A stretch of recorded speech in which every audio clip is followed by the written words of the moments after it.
Irán advierte, alerta y denuncia 3 cosas. Advierte al mundo que el acuerdo nuclear será asesinado si Donald Trump logra su objetivo de extender por más años la prohibición que la ONU le impuso a Irán para que no compre armas. Alerta también de la conducta de Donald Trump de romper acuerdos e imponer sanciones. Y alerta también que esas sanciones no dejan luchar contra el coronavirus.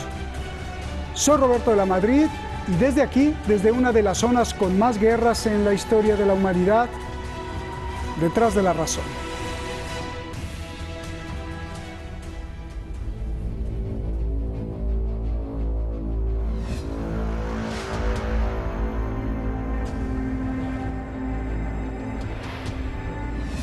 Irán denuncia que las sanciones de Estados Unidos han impedido los suministros médicos muy necesarios en medio de la pandemia de la COVID-19. Lo dijo el presidente Hassan Rouhani en la cumbre virtual del Movimiento de Países No Alineados. ایران نیز با توجه به نیازهای پزشکی خود در پی تهیه اقلام پزشکی و دارویی بوده ولی متاسفانه به دلیل تحریم‌های غیرقانونی و یکجانبه آمریکا شرکت‌های تولید کننده این اقلام نمی‌توانند محصولات خود را در زمان مورد نیاز به ایران ارائه نمایند.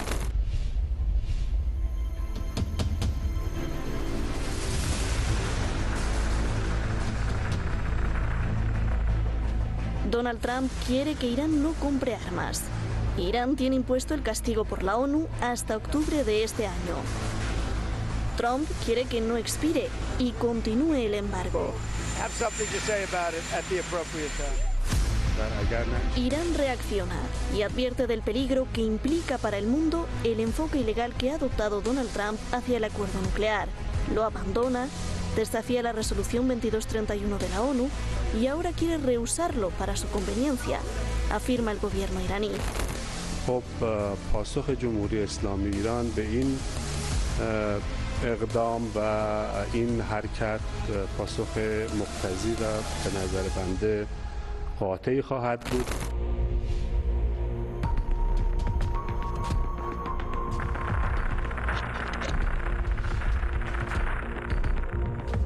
Irán alerta que el acuerdo nuclear de 2015 morirá para siempre si se extiende el embargo de armas.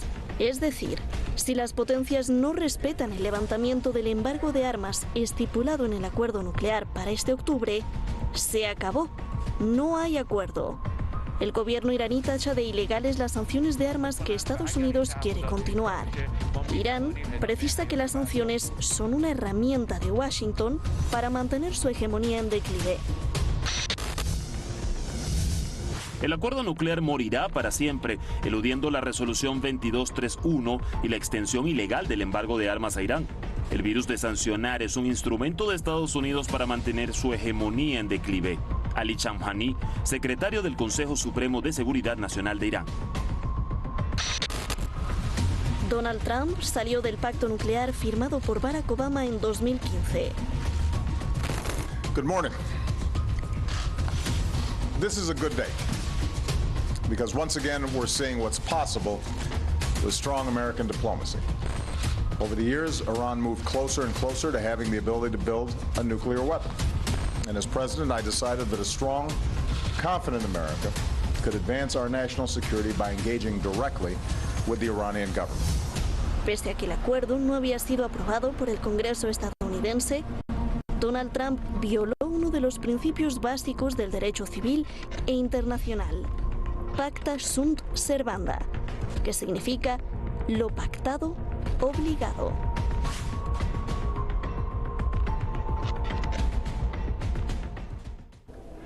Pues ahí está el reporte. Muchísimas gracias a nuestros compañeros de Detrás de la Razón. Muchísimas gracias, como siempre, a usted.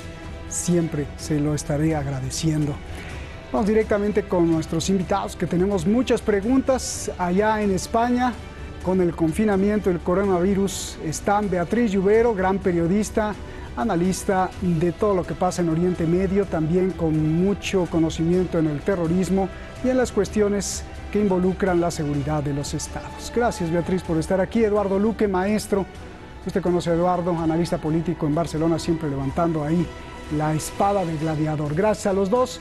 Beatriz, comienzo contigo. El presidente Rouhani dice que las sanciones detienen la lucha contra el coronavirus en Irán. Yo te pregunto, ¿cómo las sanciones que Donald Trump reimpuso contra Irán para frenar lo que él dice, el apoyo al terrorismo en la región y para frenar la producción de misiles balísticos con capacidad nuclear, cómo esas sanciones afectan a la importación de equipos médicos necesarios en la pandemia de la COVID-19? Por favor.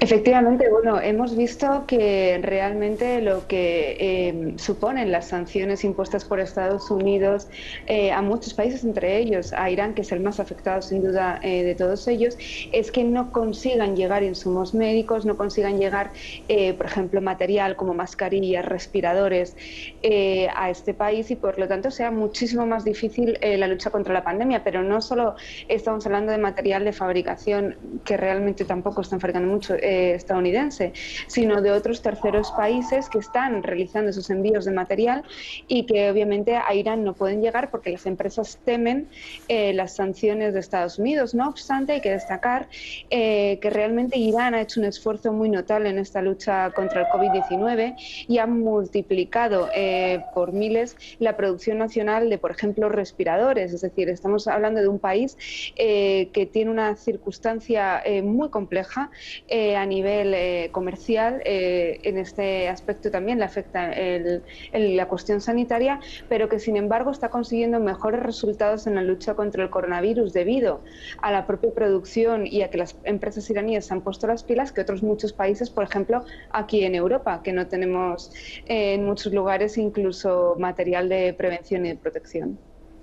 Gracias, Beatriz. Eduardo, el presidente Rouhani dice que las sanciones que impuso Donald Trump detienen la lucha contra el coronavirus dentro de Irán. Explícame cómo sucede cuando incluso la Unión Europea abrió un canal de ayuda humanitaria para Irán, además de enviar varios millones de dólares para ayudar también a Irán.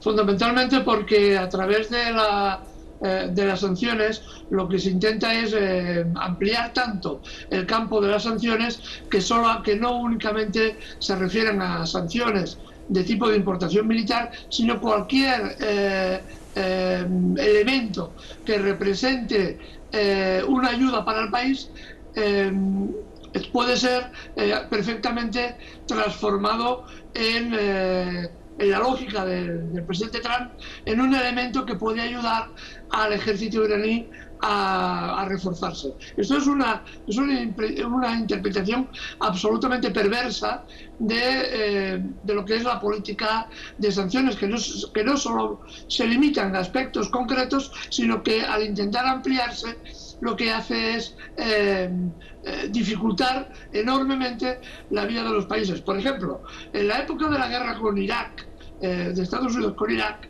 se prohibió a los iraquíes la importación de cloro para, por ejemplo, desinfectar los hospitales, desinfectar las escuelas, el baño, porque se supone que el cloro se puede utilizar a lo mejor para fabricar armas químicas, ¿no? Igual que se prohibió, por ejemplo, en aquella ocasión el importar vacas, porque iban a mejorar la raza y la producción lechera en aquel país que había soportado las guerras y la invasión norteamericana, y de esa forma se decía que la leche iba a ayudar a mejorar la alimentación del ejército iraquí, por lo tanto había que suprimirlo. Es decir, cómo la casuística se amplía a tal nivel que cualquier cosa puede ser susceptible de interpretarse como que es posible utilizarlo para el ejército y por lo tanto prohibir la exportación. Y esto es lo que está haciendo Estados Unidos, sobre todo en los países terceros, a los que puede presionar muy directamente y obligarles a no vender productos al gobierno iraní. Esto es uno de los sistemas de presión más antiguos que se conocen. Pues ojalá no vayan a prohibir la importación de lápices, ¿no? Porque digan que va a servir para punta de misil. A ver, Beatriz, hablando de perversos, como dice Eduardo Luque, Irán dice que es un peligro para el mundo el enfoque que Donald Trump hace del acuerdo nuclear. ¿Por qué? Bueno, básicamente porque realmente Donald Trump lo que hace es romper unilateralmente un acuerdo forjado además por otra serie de países, entre ellos está China, Rusia y otros países europeos como Francia y demás, y realmente lo que hace es tomarse el derecho internacional por su mano, es decir, rompe un acuerdo multilateral, abre una confrontación abierta contra un país, realiza una serie de medidas que son consideradas, pueden considerarse ilegales, pero es que además no solo contento con eso, avanza sin ningún tipo de derecho en otros caminos, como es lo que estábamos viendo, la exportación de armas. Es decir, si el señor Donald Trump y su administración no respetan los acuerdos que su propio Estado ha tomado con otros países, y tampoco estamos viendo que respete a instituciones tan serias como por ejemplo son la OMS y demás, este hombre es un peligro, realmente su política puede llegar a ser un peligro para el mundo porque puede hacer y deshacer como le dé la gana, sin importarle lo que otros países y en un mundo tan globalizado como en el que vivimos puedan decir y puedan decidir. Por lo tanto, realmente las decisiones que toma la administración en muchos aspectos pueden suponer un riesgo muy grave para la población civil de los países a los que ataca directamente, como por ejemplo es el caso de Irán. Bien. Querido Eduardo, ya que estamos con lo de las vacas y todo esto, que parece chiste, pero que es una tragedia, te voy a hacer una pregunta interesante. Uno de los vacíos legales que encontró Donald Trump para salirse del acuerdo nuclear fue que mientras el Congreso o Parlamento de Irán confirmó el acuerdo, el Congreso de Estados Unidos, así como el Congreso de los demás firmantes, no lo ratificaron. Entonces, dentro de Estados Unidos, no hay ley que le obligue a Donald Trump a continuar con el acuerdo nuclear. Si el Congreso de Estados Unidos lo hubiese ratificado, Donald Trump pues no se hubiera podido salir. La gran pregunta es, ¿por qué el Congreso de Estados Unidos, como los demás firmantes, desde Rusia hasta el Reino Unido, no confirmaron en su país el acuerdo nuclear? Esto es muy extraño, a ver, dime.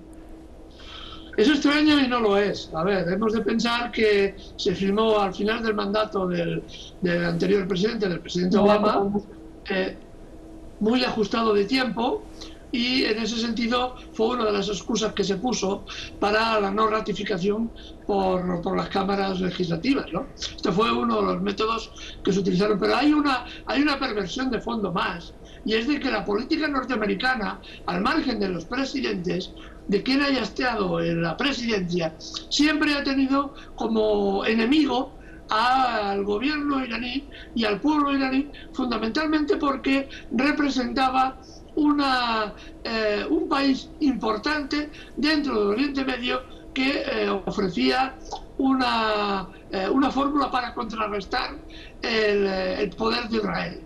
En este sentido, lo hizo Obama, hizo la firma muy al final de su gobierno y fue la excusa para que no se ratificara, pero en el fondo hay esa cuestión, una cuestión de que la clase política y la clase dominante en Estados Unidos siempre ha recelado enormemente de Irán, puesto que Irán representaba una frontera frente a la expansionista y a la expansión del régimen de Israel. Y es precisamente por eso, también porque se utilizó esta argucia legal. Bien. Sí, porque incluso Netanyahu estaba enojado con Obama, ¿no? Le hizo varias groserías, llegó sin avisarle y todo esto rompiendo los protocolos. A ver, Beatriz, ya que Eduardo anda muy perverso, no es cierto, tú no, sino andas denunciando lo perverso. En varias entrevistas contra Donald Trump, fuertes, y su actitud de haber roto el acuerdo nuclear, Trump alega que el acuerdo no servía porque en 15 años le daba a Irán otra vez la posibilidad de enriquecer uranio a placer. 2, que el acuerdo no frena la injerencia de Irán en las milicias de diferentes países. Y 3, que fue Irán quien violó el espíritu del acuerdo cuando a los días siguientes de haberlo firmado comenzó a hacer pruebas de misiles balísticos. Explícame esto. Bueno, yo creo que está bastante claro y así lo ha dejado por escrito la agencia que supervisa el pacto, que Irán ha cumplido escrupulosamente todos los pasos del acuerdo nuclear. Incluso ha cumplido todos los pasos establecidos una vez Estados Unidos rompió unilateralmente el acuerdo nuclear.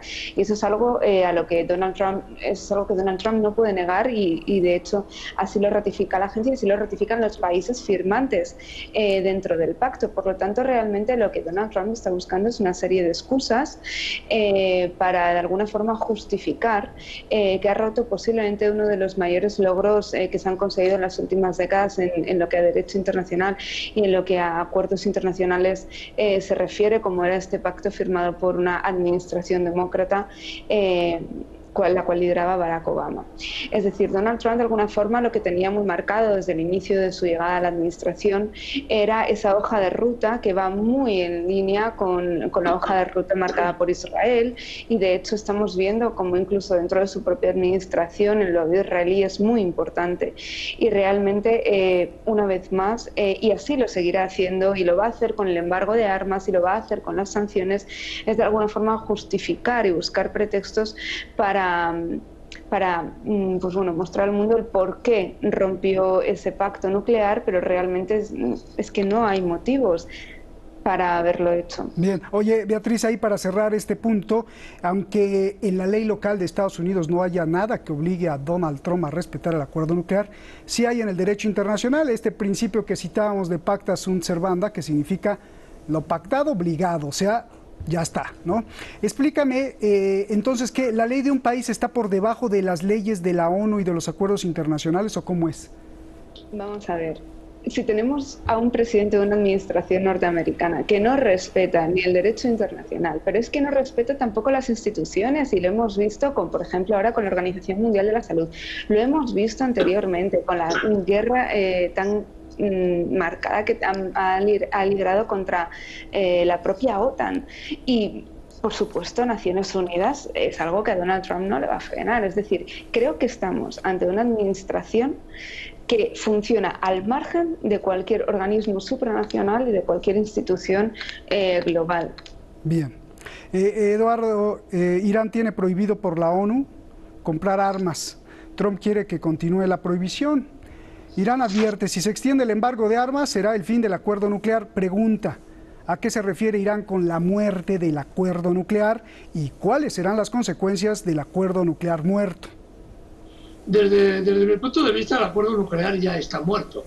Desde el punto de vista de que una de las partes firmantes ha renunciado completamente a su ejecución y su aplicación, el acuerdo ya ha fenecido. Y aparte, los países garantes del acuerdo, que son la mayoría los países europeos, más Rusia y China, especialmente los países europeos, tampoco cumplieron las condiciones de la firma del tratado. Por lo tanto, el tratado en sí yo diría que ya está muerto. ¿Cuál es la opción que tiene Irán? La opción que tiene Irán, evidentemente, es desligarse ya del acuerdo internacional, las pocas medidas que todavía controla, y pensar en un impulso mayor a su propia industria nuclear, que hasta la presente no se ha demostrado en modo alguno que se dedique y tenga como finalidad la fabricación de armas de destrucción masiva, las armas atómicas, ¿no? Sino que está centrada en el proyecto de desarrollo civil.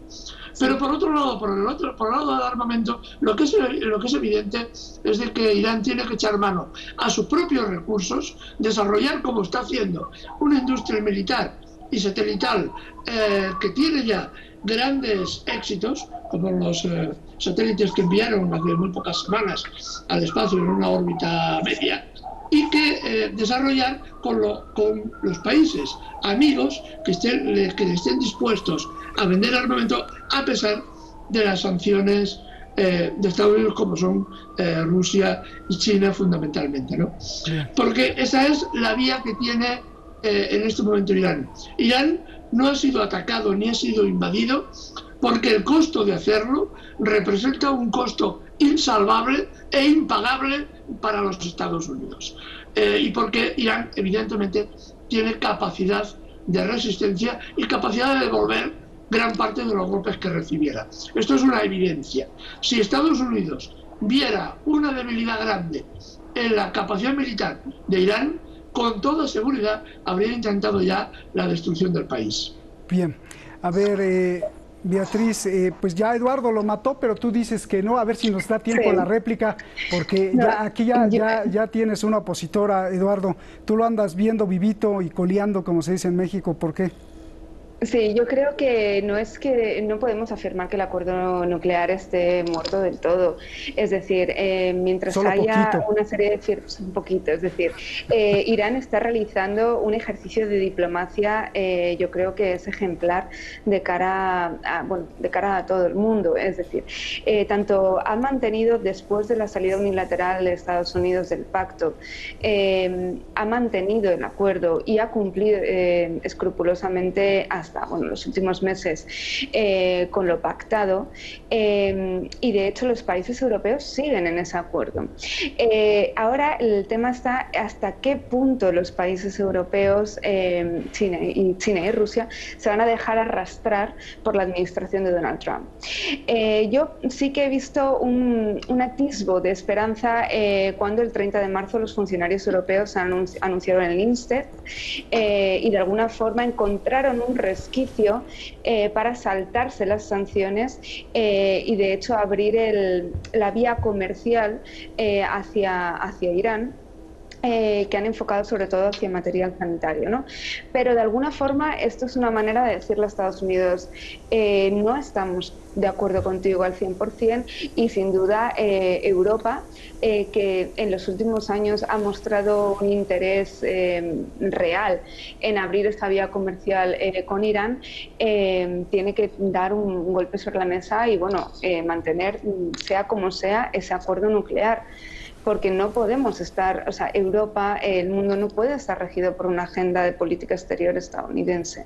Pues no debería, pero a ver, pues si le puedes contestar a Beatriz, Eduardo, y para complementar, pues yo te digo, ¿qué tanto podrán hacer las potencias restantes frente a Donald Trump? Hablo de todos los signatarios. Si desde mayo de 2018, que se salió Donald Trump y reimpuso sanciones contra Irán, pues nadie pudo hacer nada, ni compensar el vacío, ni obligar a Donald Trump a regresar al acuerdo nuclear, ni comerciar con Irán, por favor. No, fundamentalmente, es decir, a pesar de las buenas intenciones, que ha habido algún resquicio, efectivamente, de intento por parte de la Unión Europea de abrir vía comercial con Irán, lo que se ha demostrado es la incapacidad de la Unión Europea de enfrentarse a Estados Unidos. Hemos de pensar que solamente la industria francesa, con la instalación de diversos proyectos que ya tenía decididos en Irán y otros que ya estaban en fase de realización, ha llegado a perder más de 2.000 millones de euros. Eso es la industria francesa. Y el gobierno francés no ha sido capaz ni defender su propia industria frente al agresivo señor Trump. El gran problema de esta situación es de que los europeos tienen muchísimo miedo, no son aliados de Estados Unidos, sino que son sus vasallos. Son prácticamente sus vasallos. Oye, Eduardo, pero por ejemplo, el representante de Total, y competencia, por cierto, de Repsol, el representante de Total diría, pues prefiero perder 2.000 millones de euros a que me corte mis ventas en Estados Unidos y pierdas 10.000.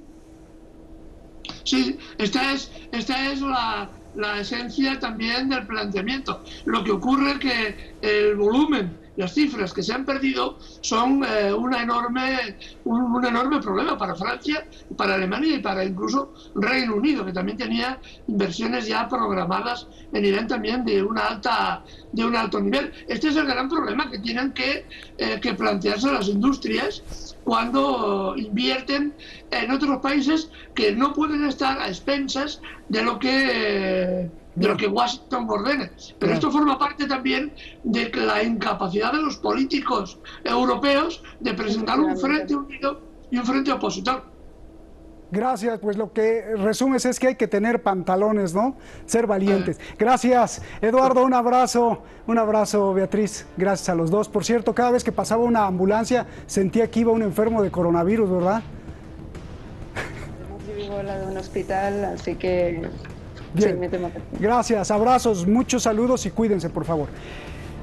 El coronavirus ha abierto pues nuevas grietas ya viejas y conocidas, pero ahora con más auge. En Sicilia, Italia, la mafia se apodera de la bondad y la compasión y por ende del poder.